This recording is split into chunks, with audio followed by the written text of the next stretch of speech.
was another Experiential Coach Development Program webinar. This one about exploring the GROW model. From me, Michelle Lucas, your director. So today, well, I thought I'd just start at the beginning and understand why we're offering the GROW model. There are coaching models out there in the marketplace, but it is a favourite of mine, and therefore I shall explain a little bit about where it comes from and what it's all about. In a bit of detail, what themselves stand for, each for a particular part of the coaching process, and it's important to understand what they are, and when you do, you can ask some of your own questions to match each of the stages of the process. It isn't the only coaching model out there, and there are certainly some critics of it. So I will prod you to think about alternative perspectives. What problems with things like the GROW model? And you'll be doing the assessment activity. And this needs to be set up with a piece of submitted work that we can give you feedback on. A reminder of who to go to if you have questions. So using the GROW model. Well, Whitmore in 1992, which was really when coaching was just kind of coming into its own, our sporting field. And over time, the GROW model has come to be seen as almost synonymous with coaching. It's a very common model in many different coach training programs. The only one, though, and so, if you don't like it, then that's information too. And there are many more out there that you could go and investigate. But before you do that, see if you like it, and if not, you can find something that's more suitable for your style. However, and I think in truth that's because it's very simple, it's quite effective, and at times it can be adapted to your own style. You don't have to be a slave to the model. That's true of any model we come across. It becomes much more sort of effective, actually, if you craft it to your own style. And reading his book, in support of using the model, it gives it a much broader context, so you understand how he came to develop this approach to coaching. It's 4th edition, and you can find it online. So it stands for, have you used it before? Do you know? Most people struggle with it, the bottom one, W. But let's recap. RT, that's usually a reality check. O, options, generating options. S for will or action. Sometimes we call it way forward, but the original model says will. And it follows the logical sort of flow of a conversation. We start by deciding what we want to talk about. We kind of say, well, how far have we got? Where are we right now? Well, then we start to say, well, what could we do? And we generate some options and then decide what we're actually going to do and the will to act. So it's true that it kind of shows an obvious flow, but that's often not how it works. When people are coaching, they don't always come with a nice, neatly formed goal. So they want to tell you about the reality. They want to share with you the problems they're experiencing so far, which is a reality check.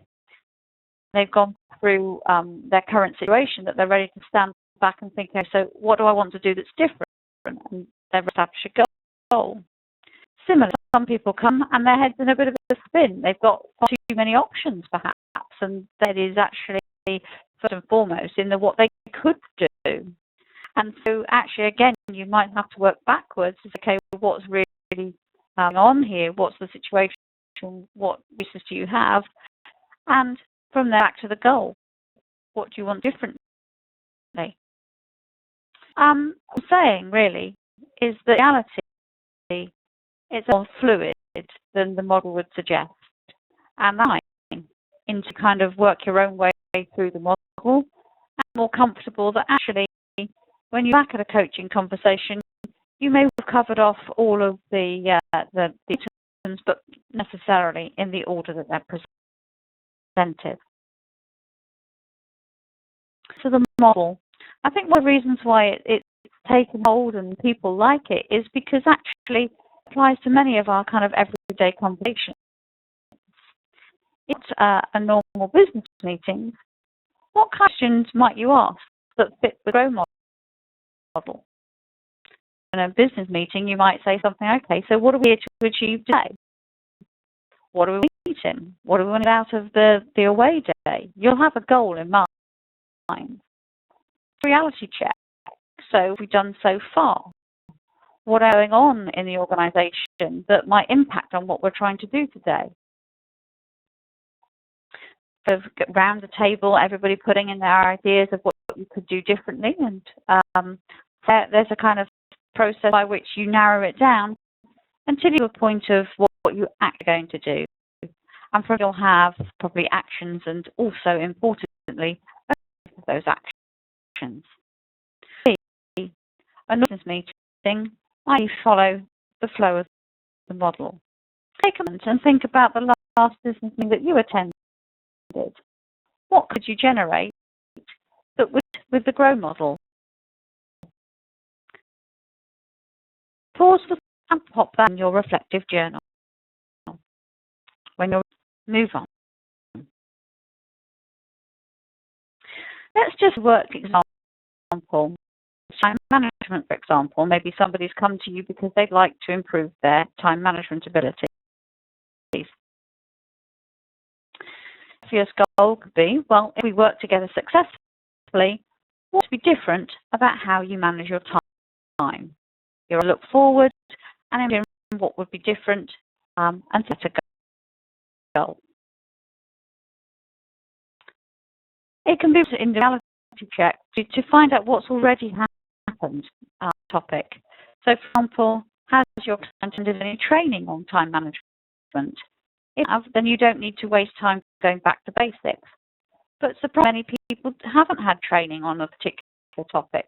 So you need to either invite them to go and do some research, or you might be able to offer them some simple frameworks that would fast learning. Important to check, even when people present a problem, it's likely that some of what they already do is working well. So not throw the baby out with the bathwater and imagine that they have no skills at all in this area. Let's look at what they currently do that works well for them. That reminds them and keeps their self-confidence in check, and to explore the more tricky area of where their particular areas of difficulty. What to do as specific as possible here, so exactly what you're dealing with.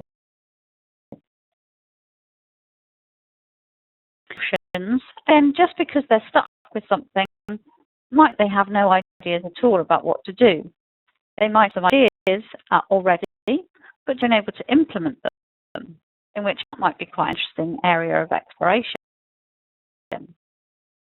Quite stuck for themselves. So it's important to remind them that they might have people around them that will be good resources. So, for example, who do you know that's good at time management that could offer you some tips? And else, of course, you could use yourself as a resource by offering to provide some suggestions yourself. But note that last in the list. Just because they're coming to you for coaching doesn't mean they want to work like you. Finally, move to action. So you want to do next and by when. How else can be really helpful to people on track and to create a sense of urgency. The main will is to really test that commitment. So ask for a kind of rating scale which says, okay, so that's what you want to do. On a scale of 1 to 10, how committed are you to doing that? And that's really interesting. You might expect them to say 10 since they've said they want to do it. But they might feel that actually it's only 8 or 10 or something. So the follow-up question is about whatever it is that they're planning to do, helping them about what could get in the way of doing that. Once identified some barriers, then you might want to do a bit of coaching around how they might manage those barriers. Is it helpful to sort of think about how it might work in reality? There's only 4 kind of sections to the model. There's loads and loads of questions that you could ask under each one. Here's for you to whet your appetite. You can answer like, what would you like to achieve by the end of the session? What would you focus on today? How do you want to work towards?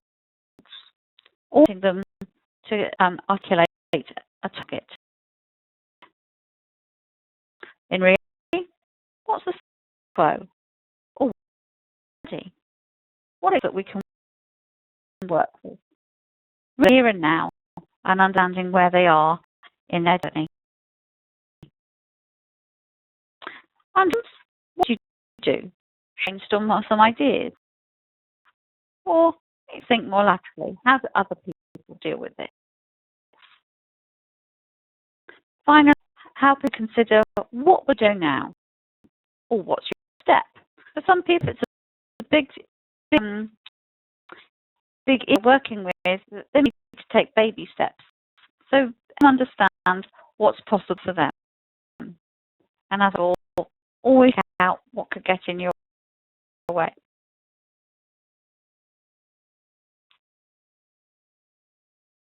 So work for you at each stage. The assessment activity. About the model, and by at least 2 questions which you imagine using with your clients. Phrase a way that feels really comfortable for you. Maybe a few variants and see what's off the tongue best for you. I do have some food for thought. I don't want you to swallow the Grow model whole, and so I've put an article on BoxNet that's written by Morgan. And if you read that after the webinar, it kind of offers some criticisms to the model, at this model, but any model. Consider the following things. Do you have a goal to work on? Help you establish a goal. If the client's reality check, so they're optimistic, we'll come to that. It might seem pessimistic.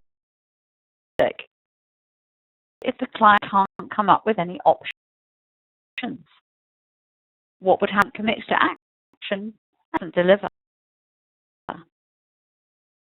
Think of the things we've covered so far. How to the Grow model to your client. Let's look at the assessment activity that I'd like you to do to prepare for it. I put most of those in the webinar today. So fill out the Grow model in your current context. What ask in general business meetings that could even fit into the Grow model itself. Then level, fit in the Grow model, provide possible questions that you can imagine asking when working with a coaching client. And then think about the Grow model in its entirety. What's Grow model? And important, what don't you like? It does a one-piece version of a page, 400 words. If that feels too many, but try to go over because it'll take me a long time to read it all. And think about how you use the Grow model with your clients. How to explain it to them. Again, just about a page is fine if you don't need all the words. But think through how you would put into your own language, your own style, to ensure client work with it. Now, remember, if you have any questions, just email at greenfieldsconsultancy.co.uk. Please and have a look at the article I mentioned, and when you see assignment and send it off to me, and I'll give you some mental feedback. Thanks. Happy